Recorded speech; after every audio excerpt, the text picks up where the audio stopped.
Hello, ഞാനിപ്പോൾ നടന്നുകൊണ്ടിരിക്കുന്നത് ഒനേഹുങ്ക എന്ന് പറയുന്ന ഒരു സ്ഥലത്താണ് ന്യൂസിലൻഡിലെ. ഇവിടെ ഒരു ടൂറിസ്റ്റ് അട്രാക്ഷൻ പ്ലേസ് ഉണ്ട്. അങ്ങനെ ക്രൗഡഡ് ആയിട്ടുള്ള പ്ലേസ് അല്ല, എന്നാലും നമുക്ക് കാണാനും അതുപോലെ തന്നെ ഒരു ഹിസ്റ്റോറിക് ആയിട്ടുള്ള ഒരു പ്ലേസ് ആയിട്ട് തോന്നുന്ന ഒരു സ്ഥലമാണത്. ഇവിടെ നമുക്ക് അതിൻ്റെ ഒരു ബോർഡ് കാണാം. ഇതിൽ പറയുന്നത് ഇങ്ങനെയാണ്. ഇവിടെ ഈ ഒനേഹുങ്കയുടെ അടുത്ത് തന്നെ വൺ ട്രീ ഹിൽ എന്ന് പറയുന്ന ഒരു സ്ഥലമുണ്ട്. ആ സ്ഥലത്ത് ഉണ്ടായിരുന്ന ഒരു വോൾക്കാനോ ഇറപ്ഷൻ, അതായത് ഒരു അഗ്നിപർവ്വത സ്ഫോടനം, ഇതിൽ രൂപപ്പെട്ട ഒരു സ്ഥലമാണ്, ഒരു ലാൻഡാണ് ഇവിടെ. ഇതിനെ ലാവ കേവ് എന്നാണ് ഇവിടെ പറയുന്നത്. ഈ ലാവ കേവിൻ്റെ പേര് ഹോച്ചെസ്റ്റർ പോണ്ട് എന്നാണ്. ഹോച്ചെസ്റ്റർ പോണ്ട് ഇത് ക്രിയേറ്റ് ആവുന്നത് ഒരു വോൾക്കാനോ ഇറപ്ഷനിലൂടെയാണ്. ഇവിടെയാണ് നമുക്ക് ആ ഹോച്ചെസ്റ്റർ പോണ്ട് കാണാൻ പറ്റുക. It's not a crowded place, പക്ഷെ ഇവിടെ നമുക്ക് വീടുകളൊക്കെ കാണാൻ പറ്റും.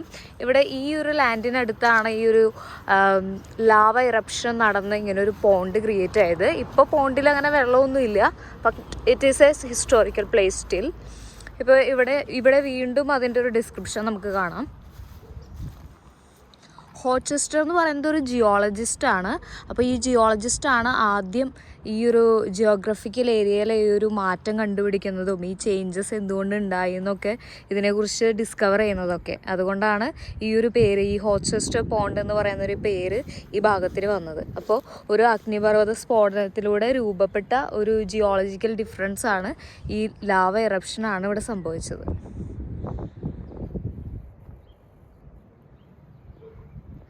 ഈ ഒരു ഭാഗം മാത്രം നമുക്ക് വളരെ താഴ്ന്ന് ഒരു പോണ്ട് പോലെ ക്രിയേറ്റഡ് ആയത് കാണാം. കണ്ടോ? അടുത്തത് നമ്മൾ കാണാൻ പോകുന്നത് ഒനേഹുങ്കയിലുള്ള ഒരു ട്രെയിൻ സ്റ്റോപ്പാണ്. ട്രെയിൻ സ്റ്റേഷൻ അല്ല, ഇതൊരു സ്റ്റോപ്പാണ്. അപ്പോൾ നമുക്ക് ഈ സ്റ്റോപ്പിലേക്ക് ഒന്ന് പോയി നോക്കാം.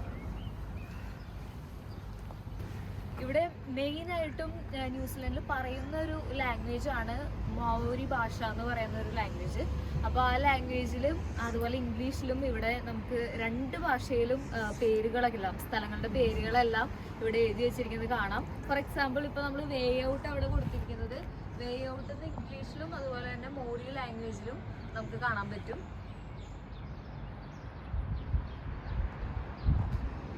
അതൊരു എക്സാമ്പിൾ മാത്രമാണ് കേട്ടോ. ഇനിയിപ്പോൾ നമ്മൾ ട്രെയിനിൽ പോവുകയാണെങ്കിലും ബസ്സിൽ പോവുകയാണെങ്കിലും ഒക്കെ ഓരോ സ്ഥലങ്ങളുടെ പേര് അവിടെ അനൗൺസ് ചെയ്യുമ്പോൾ, ആ ബസ്സിലിരിക്കുമ്പോഴും ട്രെയിനിലിരിക്കുമ്പോഴും ഒക്കെ അവർ അനൗൺസ് ചെയ്യുമ്പോൾ ആദ്യം മോറി ഭാഷയിലും പിന്നെ ഇംഗ്ലീഷ് ഭാഷയിലും ആണ് സ്ഥലങ്ങളുടെ പേര് പറയാം.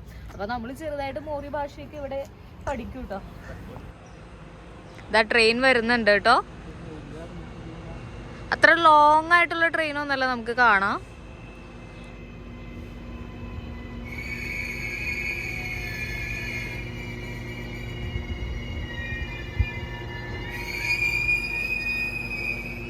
ഈ ട്രെയിനിൻ്റെ ഫ്രണ്ടിലായിട്ട് 80 എന്ന് പറഞ്ഞൊരു സിമ്പിൾ കാണാം.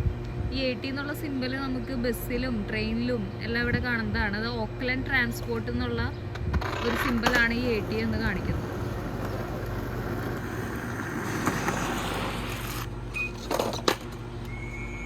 ഇവിടെ നമ്മൾ കാർഡ് സ്കാൻ ചെയ്യുന്നൊരു സിസ്റ്റമാണ് ഇവിടെ കാണുന്നത്. ഇവിടെ കാർഡ് സ്കാൻ ചെയ്തിട്ടാണ് ആളുകളെല്ലാം പോകുന്നത് കേട്ടോ. അപ്പോൾ നമ്മുടെ പേയ്മെൻറ്റ് എത്രയായെന്നും നമ്മുടെ കാർഡിലെ, ട്രെയിൻ കാർഡിലെ ബാലൻസ് എത്രയായെന്നൊക്കെ ഈ ഒരു സ്ക്രീനിൽ കാണാനായിട്ട് പറ്റും.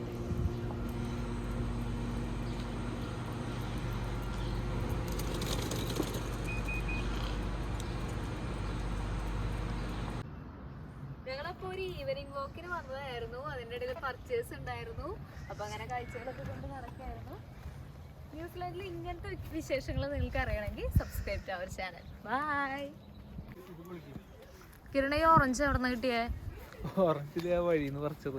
വഴിന്ന് പറിച്ചോ? അങ്ങനെയൊക്കെ ചെയ്യാവോ? അതും ന്യൂസിലൻഡില്?